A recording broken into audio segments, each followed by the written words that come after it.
እንቀጥላለን።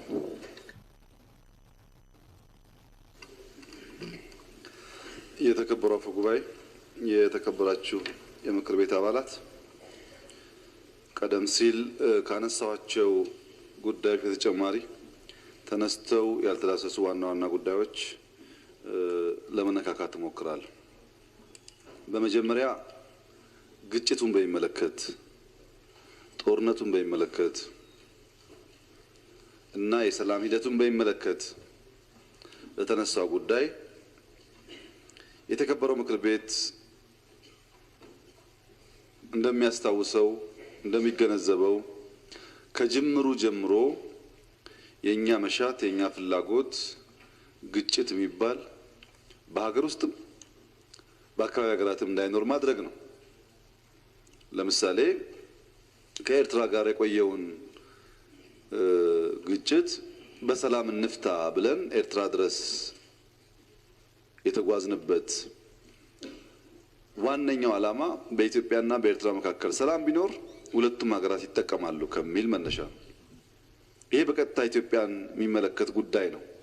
ነገር ግን ሶማሊያና ኬንያ ሲጋጩ ግጭት አያዋጣም፣ አንድ መሆን አለባችሁ ብለን የሶማሊያን መሪ ናይሮቢ ወስደን ያገናኘነው ለመፍታት የሞከርነው ቀጥታ ባይመለከተንም ግጭት ስለሚጎዳ ነው።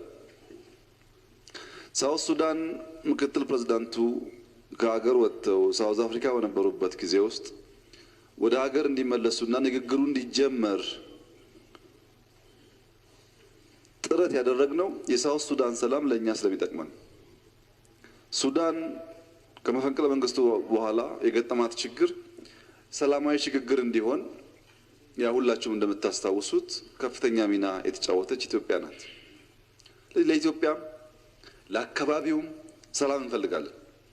አሁን መግለጽ ባልፈልግም ከቀጠናችን ባሻገርም በርካታ የሰላም ድርድሮች ውስጥ ተሳትፈናል እና ሰላም ያስፈልጋል። ሰላም በጣም ወሳኝ ነገር ነው። ለሰላም የሚከፈል ዋጋ ካለ ለመክፈል ዝግጁ መሆን አለብን።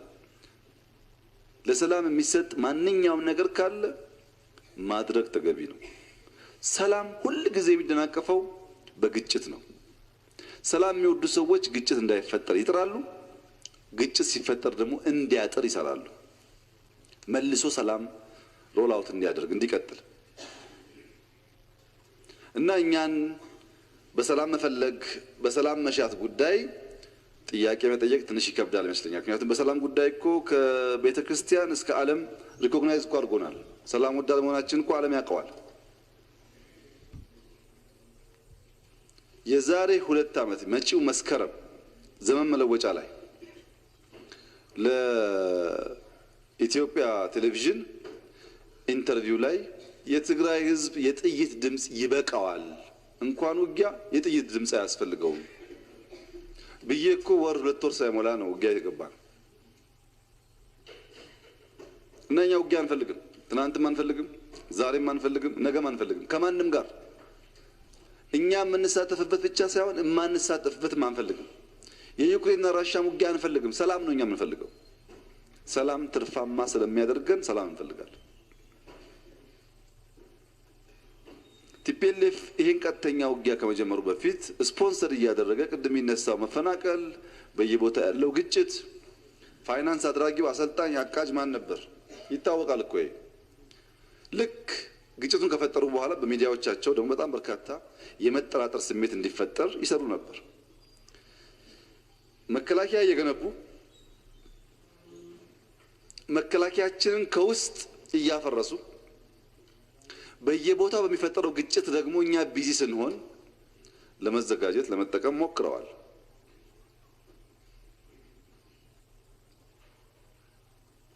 አሁን ሸኔ የሚባል ከሪፎርም በፊት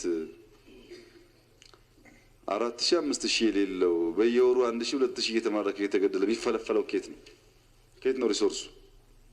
ትንሽ ከመንደር ንግግር ወጣ ብሎ ማየት ያስፈልጋል። እና የግጭቱ ዋናው መንስኤ ቲፒኤልኤፍ የፖለቲካ ሽንፈቱን እየዋለ እያደረ መቀበል ተቸገረ። እኛ መጀመሪያ እንደምታውቁት እስክሪብቶ ብቻ ነው ሐሳብ ብቻ ነው ያለን። ጦሩም ታንኩም ብሩም በነሱ እጅ ነው። ካሸነፍን በኋላ ያንን ሽንፈት መቀበል ስላልቻለ ሽንፈቴን በጉልበት ላሳካው እችላለሁ፣ አንድም እያበጣበጥኳቸው ያም ካልሆነ በራሴ መትቼ በአጭር ጊዜ ውስጥ እኮ ነው ይሄን መንግስት እናፈርሰዋለን ብለው በግልጽ ይናገሩ ነበር።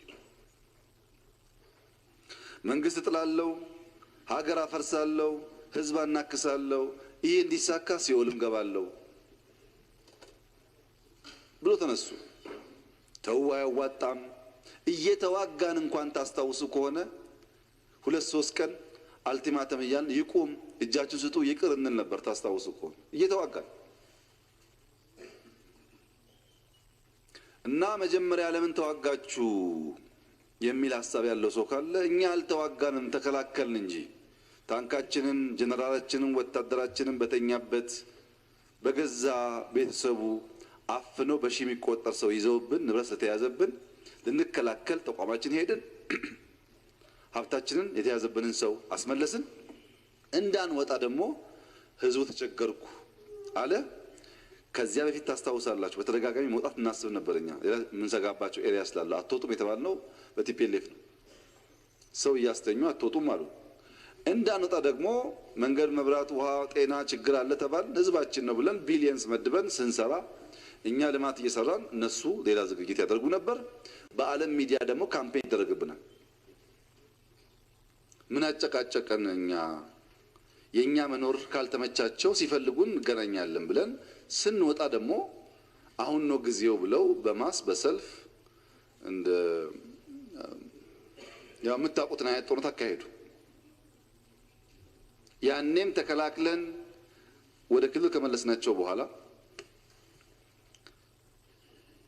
ከዚህ በኋላ እንቀጥልም ብንቀጥልም በኋላ ረሃብ፣ ስደት፣ መፈናቀል ምናምን ይበጣና ተጨማሪ ጣጣ ነው የሚመጣብን ብለን ቆም።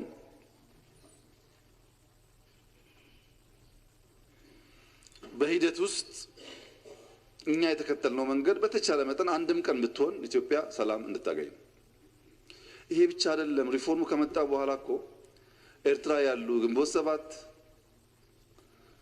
ኦነግ፣ ኢሃፓ ሌላ ስማቸው ብዙ የሆኑ ፓርቲዎች ኑ ግቡ በጋራ ሀገር እናልማ አላልንም እንዴ? አስገብተናል እኮ። ሽግግሩን ቅድም የነካካሁት ጉዳይ በምርጫ በዲሞክራሲያዊ መንገድ የኢትዮጵያ ተሰልፎ ከመረጠን በኋላ ግድ የለም ብቻችንንማ አንመራም፣ በፌደራልም በክልልም የሚፎካከሩ ፓርቲዎች ምርጫ ከተወዳደሩ ይግቡ ብለን ፓርቲዎች እኮ ካቢኔ አባላት ናቸው። 3 የካቢኔ አባላት እኮ የሚፎካከሩ ፓርቲዎች ናቸው። በዓለም ላይ አሸንፎ ሲት ሼር የሚያደርግ አንድ ፓርቲ አታገኝም። ከተሸነፈ ሼር ያደርጋል፣ ካሸነፈ ግን አያደርግም። ይቅር፣ ባህል ይቀየር፣ አብረን እንስራ ነው ዓላማ። we don't regret መጠናከር አለበት። አንዳንዶቹ ግጭት በገጠመን ወቅት እዚህ ፓርላማ ያሉ ሰዎች ጭምር ከብልጽግና አባል ባልተለየ ሁኔታ ኢትዮጵያን ሊከላከሉ ተሰልፈዋል።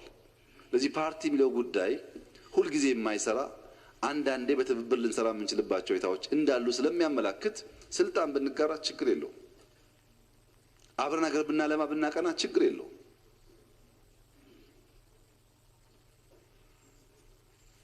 ምንድነው የነበረው ችግር ያላችሁ እንደሆነ ጽንፈኝነት፣ ጥላቻ፣ ብሔር መጥላት፣ ሰው መጥላት። ጥላቻ መርዝ ነው። ይኸውላችሁ ባለፉት 50 ዓመታት ዩናይትድ አረብ ኤሚሬት የሚባል ሀገር በተለምዶ ዱባይ፣ አቡዳቢ የሚባለው ሀገር ሼክ ዛይድ ጀምረውት አሁን ሼክ መሐመድ የሚመሩት ሀገር በ50 ዓመት ውስጥ ዱባይን ከአፈር ወደ ወርቅነት ቀየረ። ከድንኳን ታይቶ ወደማይጠገቡ ህንጻዎች ቀየረ።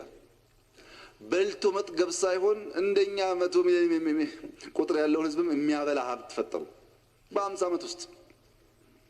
ከምንም ተነስተው እጅግ አስደማሚ ውብ በዓለም ተመራጭ ሀገር ፈጠሩ። የሚያደምጥ፣ የሚከተል፣ የሚያግዝ፣ ልማት የማያደናቅፍ ህዝብና የሚሰሩ አመራሮች ተባብረው ሀገራቸውን ቀየሩ። ይሄን ቁጥርኛ ጋምጡት። ቲፒኤልኤፍ ሲደመር ሲቀነስ 48 47 49 ዓመት ታግሏል። ቢያንስ ትግራይን ከ81 ጀምሮ እስካሁን እያስተዳደረ ነው። 30 ምናምን ዓመት ባለፉት 50 ዓመታት ወይም 48 ዓመታት የቲፒኤልኤፍ ትግል የትግራይ ህዝብ ምን አተረፈ ካላችሁ ጥላቻ፣ ጦርነት፣ ልመና። የዛሬ 50 ዓመትም ችግር አሁንም ችግር። የዛሬ 50 ዓመትም ኢንፍራስትራክቸር የለም ዛሬም የለም። የዛሬ 50 ዓመትም ስደት አለ አሁንም ስደት አለ። አንዳንዶች በ50 ሀገር የሌላ ሀገር ያደርጋሉ በቁጥርም በስፋትም ከትግራይ የሚያንሱ። አንዳንዶች ደግሞ እነሱ 50 ዓመት ኮብራ ይቀያይራሉ ሰው እዛው ነው። በቲፒኤልኤፍ አጠቃላይ ትግል 1000 2000 5000 10000 የዛ አካባቢ ሰዎች ኮብራ መርተው ሊሆን ይችላል። የትግራይ ህዝብ ግን ምንም አላገኘም። ይሄን እንኳን ቆሞ ለማሰብ ይሄን እንኳን ቆሞ የኛ መፈጠር ምንድነው ቲፒኤልኤፍ ከናካቴው ባይፈጠር የትግራይ ህዝብ ምን ያጣ ነበር ብሎ እንኳን ለማሰብ ዝግጁ አይደለም። ከናካቴው ባይፈጠር አንዳንዶች አሁንም ፓርቲ ስንሆን በእኛ ፕሬዘንስ በእኛ መፈጠር በህዝባችን ላይ ምን ቫልዩ አድ እናደርጋለን የሚለው አብረን ካላየን በስተቀር መፈጠርና እድሜ መቁጠር ብቻ ዋጋ የለውም። እና ጦርነቱ ሲጀመርም የኛ አይደለም እየለመን ነው። አትችሉም አይችሉም ተብለን ያው ብዙዎች ልካችንን ስለማያውቁ በልካቸው እያሰቡ የሚሞክሩት ጉዳይ ነው። ያኔም ዛሬም ያለው የኛ መሻት በውጊያ የተገኘውን ድል በሰላም መድገም ነው። በውጊያ አትፈርስም ብለን ሀገር አስቀጥለናል። ኢትዮጵያ በልማት ጎዳና ላይ ነው ያለችው፣ ጥያቄ የለውም። ብዙ ፈተናዎች መቋቋም የሚችል ተቋም እየገነባች ነው፣ ጥያቄ የለውም። አይታችሁታል። ለልጆቻችን ቁርሾ አንተው፣ ጥላቻ አንተው። እኛ ዋጥ አድርገን ኢሞሽናችንን ወደ ሰላም እንሄድ። ምን ፈልገው ይሄንን ነው። ከቲፒኤልኤፍም ከማንም ሰው ሰላም ፈላጊ ከሆነ ሰው ሁሉ ጋር ሰላም ነው የምንፈልገው ከማንም ጋር። ለምን? ከእያንዳንዷ የሰላም ቀን ትርፍ ስለምናገኝ። ጥይት ይተኮሳል፣ ዶላር ነው። ሰው ይሞታል፣ ወጣት ነው። ሽማግሌ እኮ አለ ይሞተው፣ ወጣት ነው። ሊሰራ የሚችል ሰው ይሞተው፣ በዛም ሞተ በዚህም ሞተ፣ ያው ነው። ማስቀረት የሚቻል ከሆነ ለሰላም መቆም ችግር የለውም።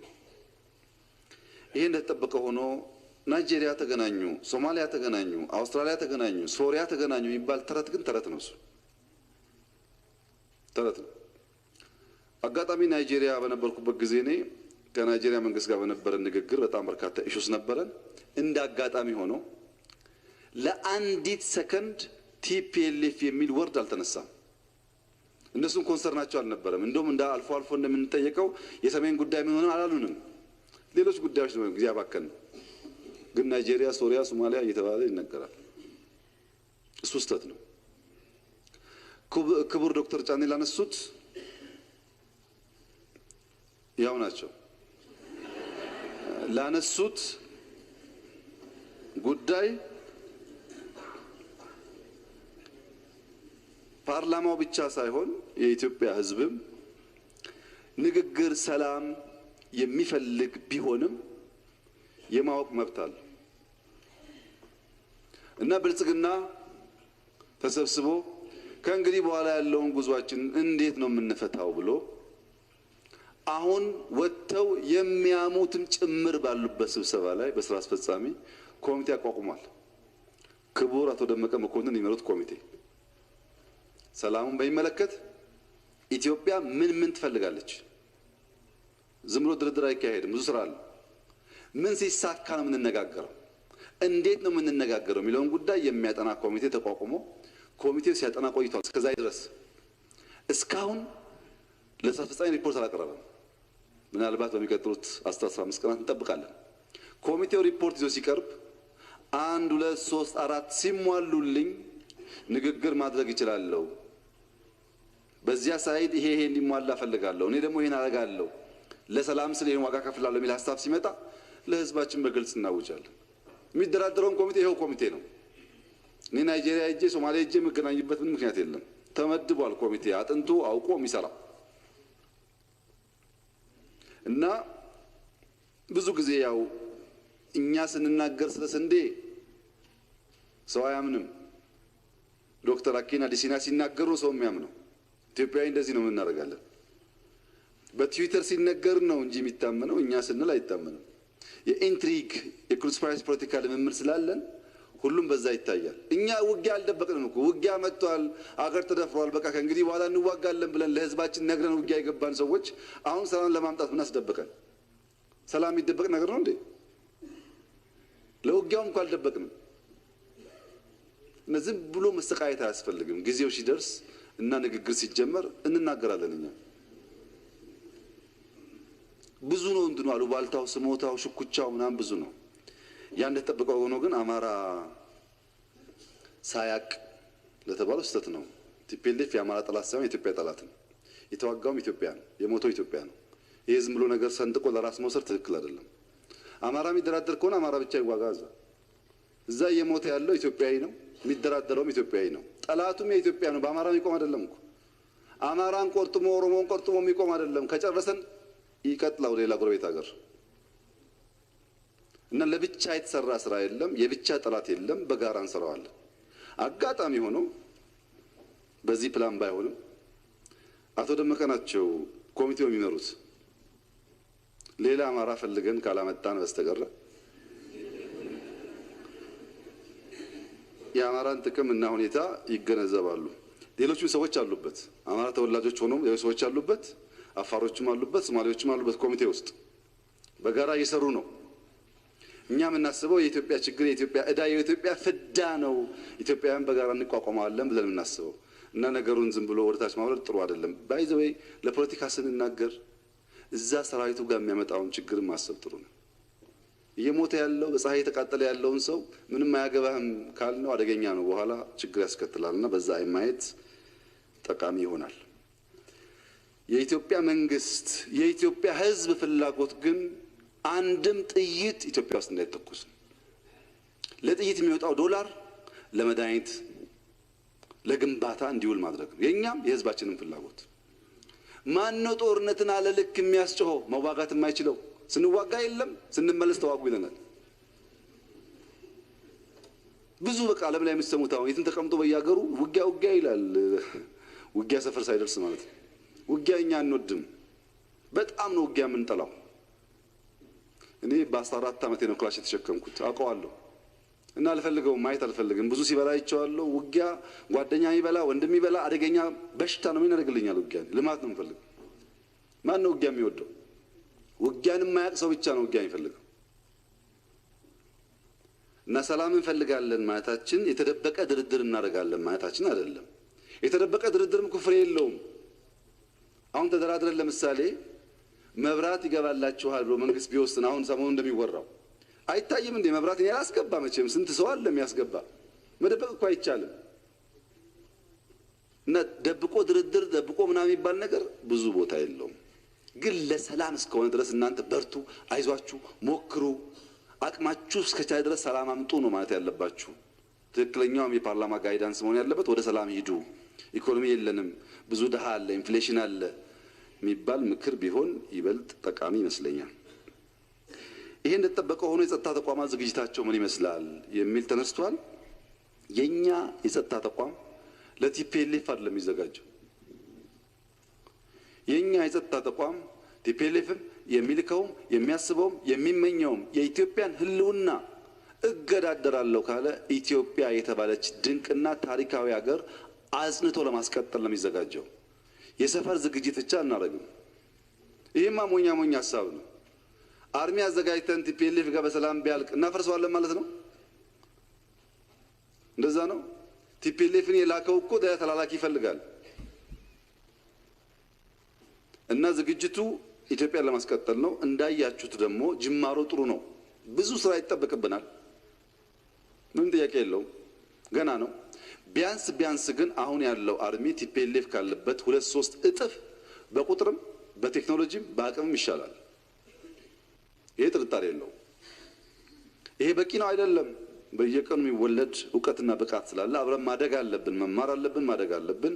ኢትዮጵያ ትልቅ ሀገር ናት፣ ሀብታም ሀገር ናት፣ ታላቅ ሀገር ናት። ስመጥር ሀገር ናት። ልጆቿ ስላልገባቸው ቢያረክሷትም በአፍሪካ ቁንጮ የሆነች ሀገር ናት። መቀጠል አለባት። እሷን የሚያስቀጥል ተቋም ይገነባል። በዚህ አግባብ ማየት ጥሩ ነው። ተቋም ሲባል ግን ዶክተር እንዳነሱት የፊዚካል ውጊያውን የሚከላከል ብቻ አይደለም። የቨርቹዋል ውጊያው ከፊዚካል ውጊያው እየበለጠ ነው። ለምሳሌ ዘንድሮ በሳይበር ክራይም የደረሰው ዳሜጅ በዓለም አቀፍ ደረጃ ከምን ገምተው በላይ ነው። 16 ቢሊዮን ዶላር በቀን በሳምንት አይደለም በቀን በሳይበር ዎርፌር ጥቃት ዳሜጅ ይደርስበታል። በቀን በአንድ ሰዓት ውስጥ 685 ሚሊዮን ዶላር ጥቃት ይደርሳል በዓለም ላይ። በአንድ ሰከንድ 11 ሚሊዮን፣ በአንድ ደቂቃ 11 ሚሊዮን፣ በአንድ ሰከንድ ደግሞ 190 ሺህ ዶላር የሚያክል ዳሜጅ ይደርሳል በዓለም ላይ።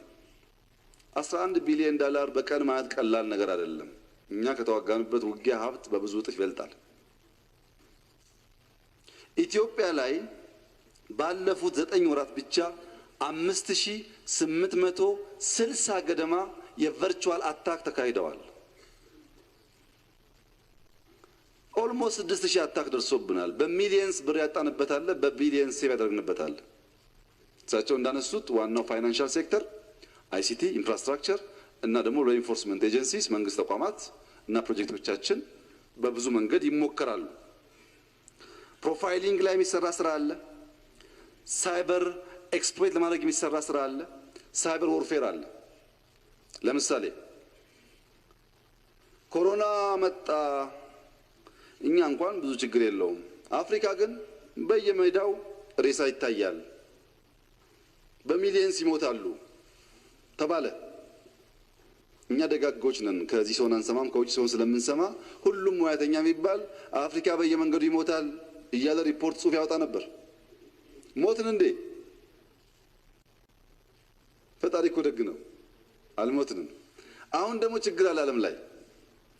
ችግሩ ወደዚህ ኤክስፖርት ሲያደርጉት አፍሪካ በረሃብ ምክንያት ይሰደዳል እያሉን ነው። እነሱ የማይራቡ የማይቸገሩ ነገር ነው ይመስላቸው፣ ግን አይደለም።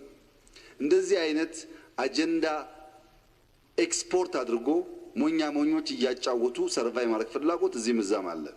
ተሰብስበው ኮንፈረንስ ምናምን ብሎ ተቀምጦ ሳያፍር እኮ ነው አፍሪካ በረሃብ ትሰደዳለች ይችላል። አፍሪካ ኤክስፖርት ብታደርግስ? እንደዚህ አይነት ጨዋታዎች አሁን ድርድር እንደሚባለው ምሳሌ ድርድር በጣም ይገርመኛል። እኔ ክራፍት የሚደረግበት መንገድ አዚፍ ለሰላም መነጋገር የከፋ ነገር የሆነ ይመስል ሆን ብሎ ቁጭ ብሎ የሚሰራ ሰው አለ።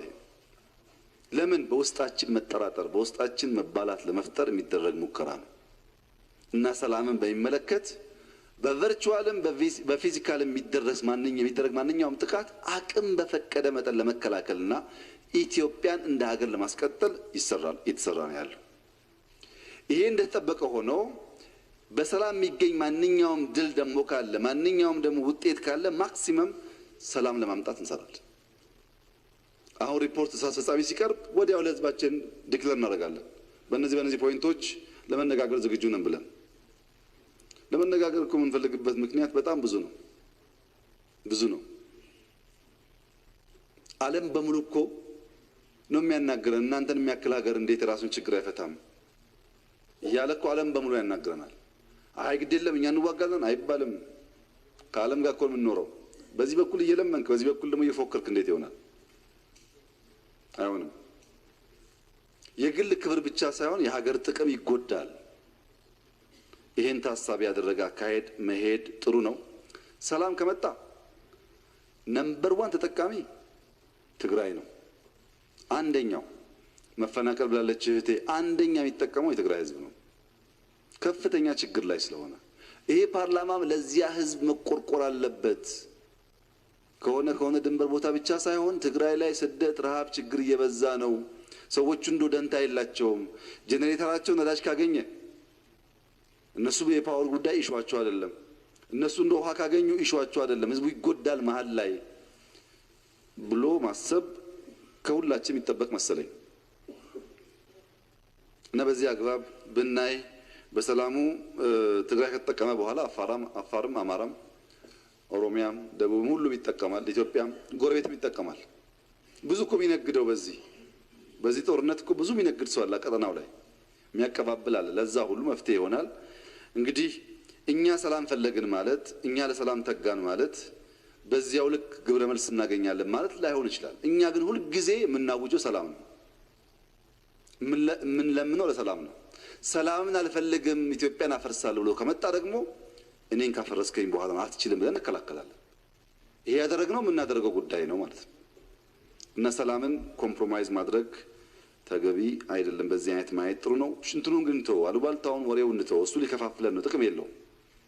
ሲደርስና ሲያስፈልግ በግልጽ የምናየውና የምንሰማው ይሆናል። ከህግ ማስከበር ጋር ተያይዞ የተነሳው ጥያቄ በመጀመሪያ የህግ ማስከበሩ ስራ የተጀመረው የብልጽግና አባላት ሆናችሁ ጉባኤ የተሳተፋችሁ ሰዎች እንደምታስታውሱት ጉባኤው ላይ አንዱ አጀንዳ ንግግር ህዝባችንን እናድምጥ፣ የህዝባችንን ስሜት እንረዳ ብለን ጉባኤ ዛሬ ጨርሰን በማግስቱ ሴንትራል ኮሚቴ ስብሰባ ነበረ። ስብሰባችን ላይ መጀመሪያው አጀንዳ የተወያየንበት ህዝባችን ጋር ከንወያይ፣ ህዝባችንን እናነጋግር። አሁን ከዚህ ጉባኤ ህዝቡ ይጠብቃል ብዙ ነገር፣ ምን እንደሚለን እንስማ ብለን ሁሉም ሰው ተሰማርቶ ውይይት ተካሄደ። በሀገር ደረጃ ብዙ ጉዳይ ተነስቷል፣ ግን 3 አንኳር ጉዳይ ተነሳ። አንድ ሰላም ሰላም ሰላም ሰላም ሰላም ሚል ከሰላም ጋር የሚያያዝ ጉዳይ ሁሉ ጋር ተነስቷል ከጫፍ ጫፍ። ሁለተኛ የዋጋ ግሽበት፣ ኑሮ ውድን ተቸገርን፣ እኛ መርጠናቸዋል፣ እንድትሰሩልን እንፈልጋለን፣ ግን ባካችሁን መፍትሄ አምጡ የሚል በጣም ከፍተኛ ጥያቄ ነበር። ሶስተኛው መልካም አስተዳደር፣ በኑሮ ውድነት ላይ ሌቦች አስቸገሩን፣ የማይሰሩ ሰዎች አስቸገሩን፣ ይህንን ነገር መንግስት አንድ ነገር ያድርግልን የሚል ጥያቄ ነበር። ብዙ ጉዳይ አለ፣ ግን ዋናው 3ቱ ይሄ ነበር።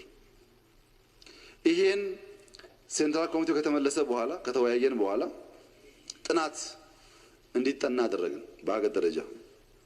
ጥናቱን በጋራ ስናይ ኦሮሚያ፣ አማራ፣ ቤኒሻንጉል 3ቱ ላይ በጣም ሰፋ ያለ ከሰላም ጋር የሚያያዝ ችግር አለ። አዲስ አበባ ደግሞ ቀማኞች በሞተር ሳይክል እየሄዱ ሞባይል የሚቀሙ፣ በሞተር ሳይክል እየሄዱ ቦርሳ የሚቀሙ ከመቀማት ጋር የሚያያዝና የጠላት ደግሞ ኤጀንት የሆኑ ሰዎች በስፋት አሉ። አምስተኛው ሶማሌ ነው። ሶማሌ ኮንትሮባንድ እና አልሸባብ አሁን ፎከሱ ሰሜን ስለሆነ ወደዚህ ኔትወርክ እያስፋፋ ነው እና አልሸባብ አለ፣ ኮንትሮባንድ አለ። እነዚህ 5 ላይ ፎከስ አድርገን ሌሎቹም ደግሞ ስራቸውን ይስሩ የሚል ስምምነት አደረግን። ይሄ ኦልሞስት 1 ወር ተኩል 2 ወር ሊሆን ይችላል ከዚያ ውይይት በኋላ የተደረገ ነው። በዚህ 2 ወር ተኩል ሲግኒፊካንት ኦፕሬሽን የተካሄደው ኦሮሚያ ክልል ነው። ኦሮሚያ ክልል ከ1000 ሰው በላይ የሸኔ አባላት ተገለዋል። በሁለት ውስጥ በብዙ ሺህ ተማርከዋል። በጣም ሲግኒፊካንት የሚባል ውጤታማ ስራ አንዱ የተሰራው ኦሮሚያ ነው። ሁለተኛው አማራ ክልል ነው። አዲስ አበባ ላይም ሰፊ ስራ ተሰርቷል። በቤኒሻንጉልም ሰፊ ስራ ተሰርቷል። በአልሸባብና ኮንትሮባንድም ተሰርቷል። በድምሩ የገመገምነው በባለፈው ከህዝብ ውይይት በኋላ ሰላም ማረጋገጥ፣ ሰላም ማስከበር፣ ህግ ማስከበር ስራችን ውጤት እያመጣ ነው ገመገምንና ህዝቡን ደግሞ እናወያየዋል። ህዝቡን ደግሞ አወያይተን በቅርቡ በነበረው ሪፖርት የሰማሁት ከጫፍ ጫፍ የኢትዮጵያ ደስተኛ ነው። አማራ ክልል ብቻ ሳይሆን ምዕራብ ጎጃም በጣም ደስተኛ ነው በሰላም ማስከበሩ። ይሄን ክቡራቱ ክርስቲያን ከተቻለ ሄደው ቢያወያዩ፣ ጠፍተዋል አይመጡም እየተባለ ስለሆነ ሄደው ቢያወያዩ፣ እውነቴን ነው ሰሞኑን ጠፍተዋል የሚል አሜቶች ሰምቼ ነው። ቢያወያዩ ይሰሙታል። ደስተኛ ነው። ለምን ደስተኛ ሆነ ያላችሁ እንደሆነ አማራ ክልል እናቶች መተኛት አይችሉም። ማታ ማታ ልክ እንደ ጨቢ ነው በቃ ጥይት ሲንጣጣ ነው የሚያድረው። በየከተማው ልክ በመናመርት ይመስል በዶላር የማይመጣ ይመስል ጠላት ጎኑ ተቀምጦ ተከብብ ያለው እያለ ዝም ብሎ ሲተኩስ ነው የሚያድረው። ሰው ይጨነቃል። የወጣ ልጅ ካለ ይጨነቃል። ይሄን ደግሞ እናንተ በደንብ ታውቁታላችሁ። ወደ ኦፕሬሽን ሳንገባ ከተቻለ በሰላማዊ መንገድ ይፈታ እና ሞክሯል። ክቡራቱ ክርስቲያን እኔ ባለኝ መረጃ ከአማራ ክልል ፕሬዝዳንት ጋር እርሶ ራሶ በሰላም አስገባለሁ ብለው ውይይት አድርገው ሙከራ እንዳደረጉ አውቃለሁ። እርሶ ራሶ ተነግሮኝ ይሞክሩ ከተቻለ ሰላም ነው የሚሻለው። ሳንያያዝ ምናምን በሰላም ካለቀ ጉዳዩ ይሞክሩ ብዬ እርሶ እንኳን እንደሞከሩ አውቃለሁ። አሁን ሳይሆን ቀደም ብሎ በነበረው ሁኔታ ማለት ነው። እና በሰላም የሚመጣ ነገር ካለ ከደስታ በላይ ምን ያደርግልናል? እኛ ገንዘብ እኮ የሚወጣው ከህይወት ብቻ ሳይሆን ከትንሿ ነገር ጀምሮ ኪሳራ ነው፣ አስፈላጊ አይደለም። ግን ሰላሙን ስለሚሄድበት ግሽበት ላይ ቅድም እንዳነሳሁት ጓሮ አትክልት ያለው ከዚህ ጊዜ በኋላ እኮ ነው ጓሮ ብለን ቤተ መንግስት የሰራ ነው። ቅድም ያነሳሁትን ድጎማ በሙሉ ያደረግነው ለዛ ነው። መልካም አስተዳደር ላይ ከ5000 በላይ የብልጽግና አባላት በሁሉም ክልል አስረናል፣ አባረናል፣ ከደረጃ ዝቅ አድርገናል። ከ5000 በላይ በዚች 2 ወር ውስጥ ልክ ለተቃዋሚ ጋር ምናምን ሳይሆን በውስጣችን ያሉ ሌቦችም ለማጥራት ሙከራ ተደርጓል። በቂ ነው ወይ? አይደለም። ገና ብዙ ስራ ይጠበቅብናል። እርሶ እንዳሉት በሰላም ከሞከርን በኋላ አልሳካ ሲል ብቸኛ ኃይል የመጠቀም ስልጣን ያለው መንግስት ነው። ለዛ ደግሞ አቅም አለው። አቅም እንደሌለው ሆኖ የታየበት ዋናው ምክንያት ዲሞክራሲውን ብንለማመድ የሚል ፍላጎት ስላለ ነው። ያም ሆኖ የፌደራል ስርዓት ስሪታችንን በደንብ መገንዘብ ጥሩ ነው። እያንዳንዱ ኦፕሬሽን በአማራ ክልል የተካሄደው ኦፕሬሽን 100% በአማራ ልዩ ኃይል የተካሄደ ነው። አንድም የፌደራል ጦር የለበትም። አንድ ሰው 100% የሚመራው ፕሬዝዳንት ነው። የሚሳተፈው የአማራ ልዩ ኃይል። እኛ ያደረግነው በሴኩሪቲ ካውንስል ጉዳዩን ካየን በኋላ ጥናቱ ሲቀርብ ክልሎች ይምሩት፣ የሴኩሪቲ ካውንስል አባላት ግን በየክልሉ ቴክኒካል ድጋፍ ስጡ ብለን የሚያደራጁ ሰዎች አሉ። መረጃ ድጋፍ ሜይሊ እነሱ የሚመራው ግን ፕሬዝዳንቱ ነው። አማራም፣ ኦሮሚያም፣ ደቡብም ሁሉ ቦታ ከተሳካም ከተበላሸም ማለት ነው። ፌደራል አንዳንዴ ሰው ታፍኗል ምናምን ሲባልም ህጋዊ የማሰር ስልጣን ያላቸው አስፈጻሚም የህግ ተርጓሚም አካላት በየክልል እንዳሉ ሰው አይገነዘብም። በየክልሉ ህግ አስፈጻሚ ያለ፣ ህግ አውጪ ያለ፣ ህግ ተርጓሚ ያለ፣ ህጋዊ ኮንስቲቱሽናል የሆነ የማስተር የመጠየቅ መብት ያለው። በዚህ ምክንያት አማራ ክልል የተደረገው ኦፕሬሽን በዝርዝር ሪፖርት መቅረብ ያለበት የአማራ ክልል ምክር ቤት ሲቀርብ ተወካዮች ህዝብ አነጋግረው ሪፖርቱን አቅርበው መነጋገር አለባቸው። እኔ ባልመራሁት ኦፕሬሽን በዝርዝር ይሄን ያ ነው ምሎ አይደለም። ሪፖርት ሰምቻለሁ፣ ቅር ሰምቻለሁ፣ ሁኔታውን አውቃለሁ። ግን ልክ የፌደራል መንግስት እንደሚወራው አይነት ተደርጎ የቀረበው ስህተት ነው። የአማራ ኦፕሬሽን አማራ ይመራዋል፣ የኦሮሚያ ይመራዋል፣ የቤኒሻንጉል የሶማሌ ይመራዋል። ሁሉም ጋር ግን ድጋፍ ይደረጋል፣ ቴክኒካል ድጋፍ እና አንደኛው ኦፕሬሽኑ ሎካል መሆኑን ማወቅ ጠቃሚ ነው። ሁለተኛ በህዝብ ጥያቄ የተጀመረ መሆኑን ማወቅ ጥሩ ነው። ሶስተኛ ከተጀመረም በኋላ ህዝብ ደስተኛ መሆኑንና ሰላም እያገኘ መሆኑን ማወቅ ጥሩ ነው።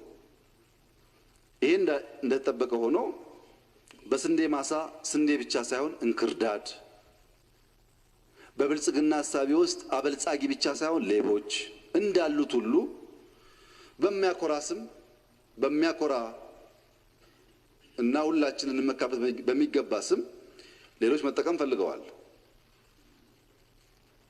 ፋኖ ለአማራም ለኢትዮጵያም ኩራት ነው፣ ምን ጥያቄ የለው። በጀግነት ተዋግቷል፣ በጀግነት ይዋጋ ወደፊትም። እሱ የአብይን ውዳሴ ሙገሳ ጠብቆ የሚዋጋ ሳይሆን አገሩ ወዶ የሚዋጋ ስለሆነ ከተነካችበት አይቆም ወደፊትም። አርጓል፣ ያደርጋል፣ እያደረገም ነው ያለው። ይሄ መመስገን አለበት፣ መወደስ አለበት፣ መከበር አለበት፣ ጥያቄ የለውም። ይሄንን ስም ግን መጠቀሚያ ማድረግ ጥሩ አይደለም።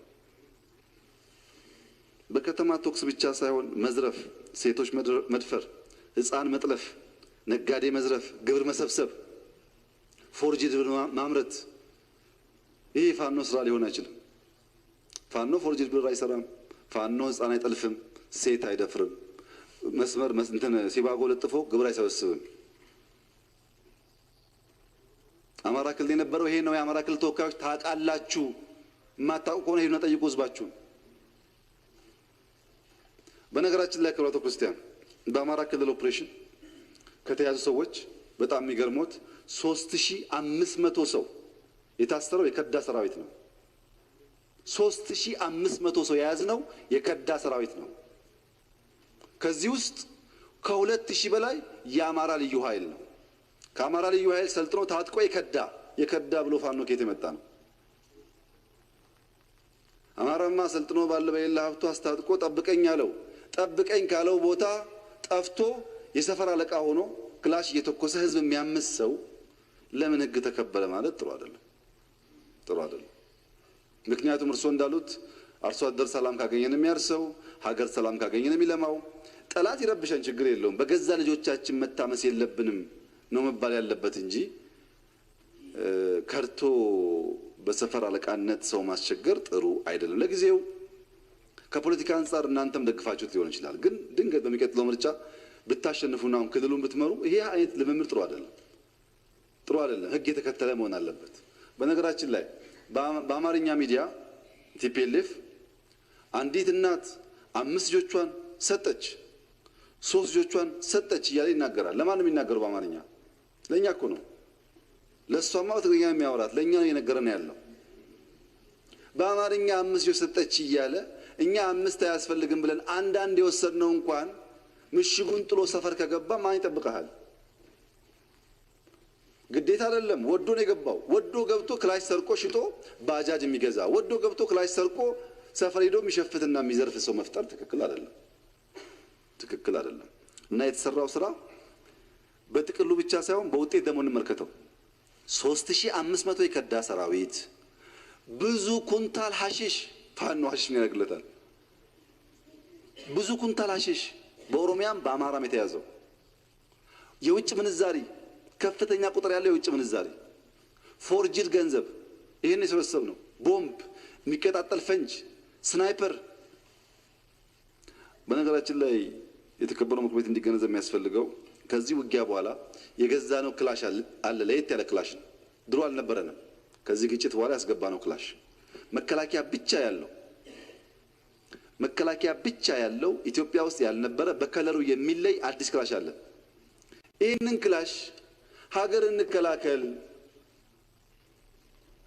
ሀገር አትፈርስም ብለው አውደ ግንባር ሄደው የቆሰሉ ኦሮሞዎች፣ አማራዎች፣ ወላይታዎች ገሎ መሳሪያ የወሰደ ሁሉ ፋኖ ነኝ የሚለው፣ ገሎ ያ መሳሪያ የወሰደ ሁሉ ነው ፋኖ ነኝ እያለ የሚፎክረው።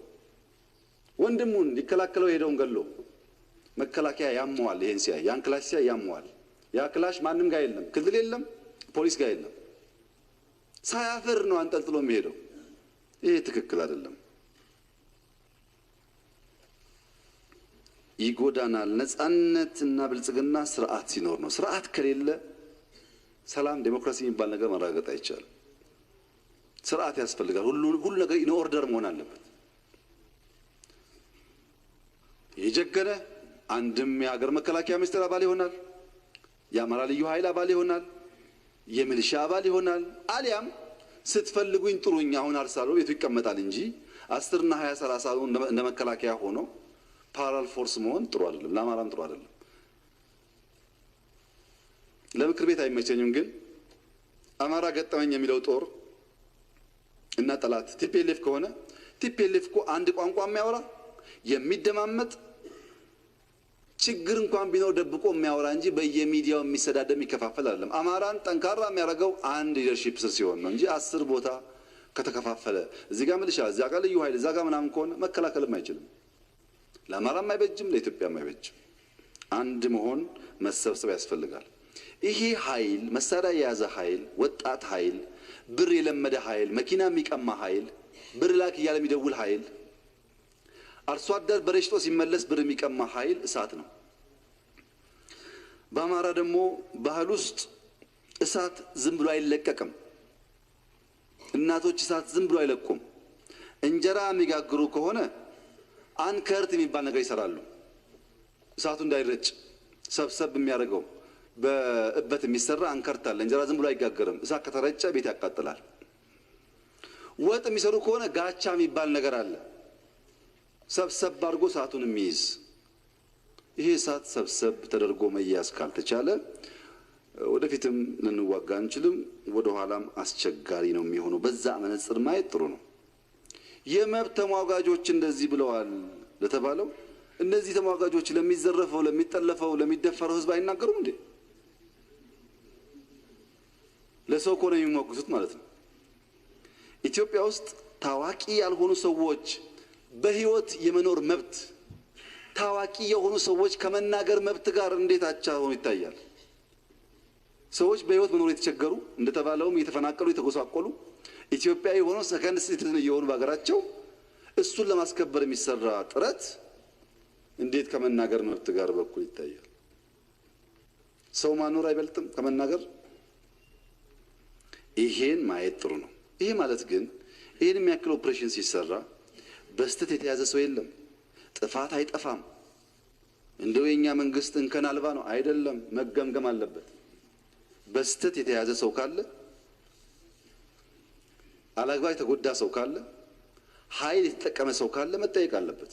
ምክንያቱም አንደኛውን ጥፋት ለማከም ሌላ ጥፋት ትክክል አይደለም።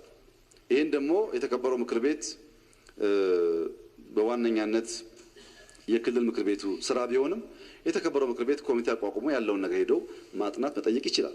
ችግር ካለ ማረም አለበት። የአማራ ክልል ባለኝ ሪፖርት በሺህ የሚቆጠር ሰው አጣርቶ ፈቷል። የቀረም ሰው ካለ ተጣርቶ መፈታት አለበት። የተጎዳም ካለ ካሳ መከፈል አለበት። ትክክል አይደለም እሱ። እኛ የምንፈልገው ሰላማዊ ክልል እንዲሆን ነው እንጂ ዜጎች እንዲበደሉ አይደለም።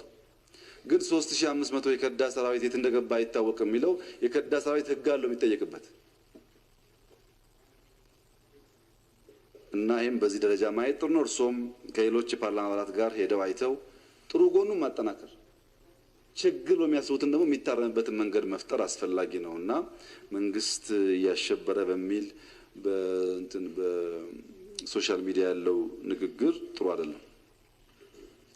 ቢያምኑም ባያምኑም አማራ ክልል ባለኝ መረጃ ብዙ ከተማዎች ሰው እናቶች ተኝተው እያደሩ ያሉት አሁን ነው፣ የጥይት ድምፅ ስለቀነሰ። ጎንደር መተኛት እኮ አይቻልም። ቅማንት ነው ምናምን ነው እየተባለ ሲተኮስ እኮ ነው የሚያድረው። ሰዎች ይፈራሉ መውጣት መግባት። ባህር ዳር ከተማ ውስጥ ይሄን ደግሞ በደንብ የምትገነዘቡት ይመስለኛልና ህግ እናስከብር፣ ሰላም ይሁን። ያን ተጠበቀው ነው። ግን ስተት ካለ እየቀነስን ትክክለኛ ትራክ የተከተልን የምንሄድበትን እኛ የምንታረምበትን በህግ የምናርምበትን መንገድ መከተል ጠቃሚ ይሆናል። ያ ካልሆነ ጥሩ አይደለም። የህግ ማስከበር ዘመቻው ተጠናክሮ ይቀጥላል በሁሉም ክልሎች። መፍትሄው ህግ ማክበር ብቻ ነው። እንትና ነኝ፣ አርሶ አደር ነኝ፣ ባለባንዲራ ነኝ፣ ባለከዘራ ነኝ አይሰራም። ህግ ማክበር። ህግ ያላከበረ ይጠየቃል። በስንቱ ነው እኛ የምንሰቃየው? ህግ ማክበር ብቻ ነው ጋራንቲው። ከዛ በመለስ ሀሳብ መግለጽ መነጋገር ችግር የለውም። እዛው ላይ ማህበራዊ ሚዲያን በሚመለከት እንግዲህ በመጪው አመታት 5-10 አመታት የዓለም የኑሮ ስርዓት ይቀየራል። የገንዘብ ስርዓት፣ የጤና ስርዓት፣ የትምህርት ስርዓት፣ የፖለቲካ ስርዓት፣ ብዙ ጉዳይ ይቀየራል። ማህበራዊ ሚዲያው ብዙ ነገር እየነካካ ነው ያለው። አሁን እኛ ጋር ልምምዶች ናቸው። ብዙ እድልን ፈተናም ይዞ ይመጣል። ፈተናውን እንዴት አድርገን እንቋቋማለን፣ እድል ደግሞ እንዴት ኤክስፕሎይት እናደርጋለን የሚለውን ማሰብ ይፈልጋል። የቴክኖሎጂ ኩባንያዎች ዋና ስራቸው ዜጎች በእነሱ አፕሊኬሽን ላይ ተጥደው እንዲውሉ ማድረግ ነው። አልጎሪዝሞች የሚጻፉት በዚሁ ስሜት ነው። ለምሳሌ እዚሁ ፓርላማ ያላችሁ ሰዎች እዛ ጫፍ ያሉት ሰውዬና እዛ ጫፍ ያሉት ሴትዮ ሁለታችሁ ወጣችሁ ዩቲዩብ ብትከፍቱ ሁለታችሁ ገጽ ላይ አንድ አይነት አይመጣም። እርሶም ይፈልጉትን እሳቸው ይፈልጉትን ያቃል። ዩቲዩብ ያጠናችኋል። የምትፈልጉትን ኔጌቲቭ ኢነርጂ ይሰጣችሁ። ዩቲዩብ ላይ የሚሰሙ በጣም በርካታ በአጀንዳ ሴቲንግ የሚሰሩ የውሸት ዜናዎች ስንት ሰው ጭንቅላት እያመሱ ሳይተኛ የማያድር አገር የሚወድ ስንት ዜጋ አለ መሰላችሁ? ሰርቶ ውሎ ዜና ልስማ ብሎ ውሸት ዜና ሰምቶ ሲታመም የሚያድር ነገ ስራ የሚበላሽበት ሰው አለ በየሀገሩ። እነዚህ አልጎሪዝሞች በስድብ በጥላቻ በውሸት ብዙ ተከታይ ማፍራት ነው አላማቸው። ለምን? ብዙ ተከታይ ያለው ሰው ብዙ ብር ስለሚያገኝ። ኢትዮጵያ ውስጥ በዩቲዩብ የሚከፈል ገንዘብ ታክስ የሚከፍል ሰው እኮ የለም። እኛ ነን ዩቲዩቡን ላይክ ሼር እያደረግን እናባዛው። የሱ አካውንት ያለው ግን ሰምዌር ነው። ይሄን የሚዲያ ኦቶሪቲው እነ ኢሳም ማጣት አለባቸው። ካገኘ ኢንካም ታክስ መክፈል አለበት። ማንኛውም ዜጋ ከሚያገኘው ኢንካም ታክስ መክፈል አለበት። በዶላር እኮ ነው የሚሰበሰበው። በዚህ ምክንያት ማፋታት፣ ማጋባት፣ ማጣላት፣ ማዋደድ ምናምን ስራው በቃ ሁሉ ጊዜ መርዶ ነው ሰው እንዲያይ። ሰው በባህሪው ኔጌቲቭ ኢነርጂ ስለሚስበው ማለት ነው። ይሄን ከእናንተም ብዙ ይጠበቃል። ሌላው ችግር አክቲቪስት፣ ጋዜጠኛ፣ ፖለቲከኛ ተቀላቅሏል እኮ። አንድ ሰው ጧት አክቲቪስት ነው፣ አንቂ ነው፣ ከዛ ፖለቲከኛ ነው፣ ከዛ ደግሞ ጋዜጠኛ ነው። ሲያባላ አክቲቪስት ነው፣ ሲጠየቅ ደግሞ ጋዜጠኛ ነው። ይሄም ትክክል አይደለም ወገኖቼ። በቋፍ ነው ያለው። ይሄ ሀገር መጠናከር አለበት። ዝም ብሎ ማንም እየተነሳ መከላከያን የሚያፈርስ ስራ ሲሰራ አትደግፉ። እነዚህ አክቲቪስቶች እናንተ የምታወሩላቸው እኮ በኢሜል የአማራ ጀነራል አትዋጋ፣ የኦሮሞ ጀነራል አትዋጋ እያሉ መከላከያን የሚያፈርሱ ናቸው። መከላከያ ከፈረሰ ማንኛውም ሞመንት ውስጥ ተፈርሳለህ። ተቋም የሚያፈርሱን ሰዎች አክቲቪስት ነው ጋዜጠኛ ነው ያን ስም አንስታቸው። እኛ ሐሳብ በመናገር እያፈናችሁ ነው እንዴ? ኢትዮጵያ ውስጥ እንደ አብይ ደግሞ የተሰደበ መሪ አለ እንዴ? ዘፈን እስክስታ እስኪወረድበት እኮ ነው። በቀን 3 ሰዓት እና 4 ሰዓት እየሰራው በለፋሁለት ህዝብ ውስጥ እኔን ለማዋረድ ሲለፈልፍ የሚውላለ አንድ ቀን ጠይቄ አላውቅም። መብት ግን አለኝ። ማንም ሰው እኔን በግል መስደብ አይችልም። ሐሳቤን መቃረን ይችላል፣ ከሐሳቤ ጋር መታገል ይችላል። በግል ግን እኔን መስደብ አንዳንዱ እኮ እናቴ ይሰድባል እንኳን እኔን። ይሄ ትክክል አይደለም፣ ትክክል አይደለም። እንደ መብት መታየት የለበትም። እሱ እኔን መስደብ መብቱ፣ እኔ ግን መጠየቅ ደግሞ ነውር ተደርጎ መታየት የለበትም። ብሰድብ ዝም ትላለህ አንተ?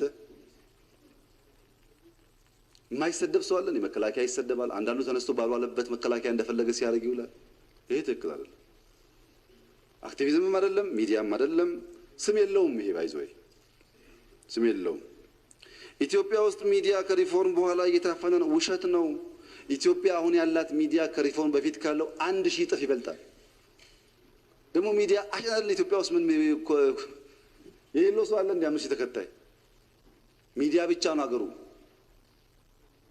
እኛ ሚዲያና ሐሳብ እንደግፋለን። ስለምንደግፍም ህግ አርቅቀን አቅርበንላችሁ አጽድቃችሁ አልኩ። ሙያው ያስፈልጋል፣ ፕሮፌሽናሊዝም ያስፈልጋል፣ ጋዜጠኝነት የከበረ ሙያ ነው ብለን አቅርበናል። አሁንም የከበረ ሙያ ነው። ጋዜጠኛ በብዙ ድካም ሳይተኛ አድሮ ትንሽ የሚያገኝ ሙያ ማለት ነው። ጋዜጠኛ ሀብታም ሆኖ አያውቅም። ጋዜጠኛ የሐሳብ ሀብታም እንጂ ገንዘብ ሀብታም አይደለም። አይተኛም እኮ ሲጭር ሲቆፍር ነው የሚያድረው። ይህን ሙያ ማክበር መንከባከብ ያስፈልጋል። የወሬ ፖለቲካ ግን ችግር ይፈጥራል እንጂ መፍትሄ ያመጣል። ያባላል፣ ያጠራጥራል፣ ብዙ ችግር ይፈጥራል። ይሄንን ሪዲዩስ እያደረግን መሄድ መጠላት የለበትም። ችግር መተንተን እንደ መፍትሄ መወሰድ የለበትም። አሁን ኢንፍሌሽን አለ ብሎ መናገር ሳይሆን ጓሮ መኮትኮትና ሰላጣ መትከል ነው መፍትሄ። እሱም ማድረግ ያልቻለ ሰው ስለ ኢንፍሌሽን ማውራት የለበትም። ማን ባረሰው ነው የሚጠብቀው? እሱ መፍትሄ ላይ ካልሰራን በስተቀረ ችግር እየተነተን አይሆንም።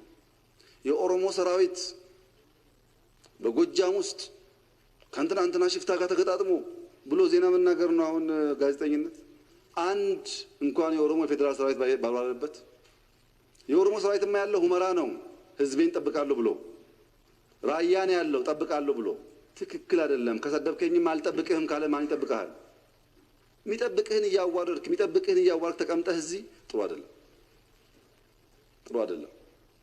ኦሮሞን አማራ ላይ እስላም ተነስ ክርስቲያን ተነስ የሚል ጋዜጠኝነት ነው። አሁን አብሮ የኖረ ህዝብ እንደፈለገ የሚያባላ ሳይስቸገር እኮ ተነስ ይላል። ተነስቶ ሚዲያ ላይ ህገ ወጥ ነው። ትክክል አይደለም። መቀስቀስ አይቻልም፣ ይታሰራል ከቀሰቀሰ።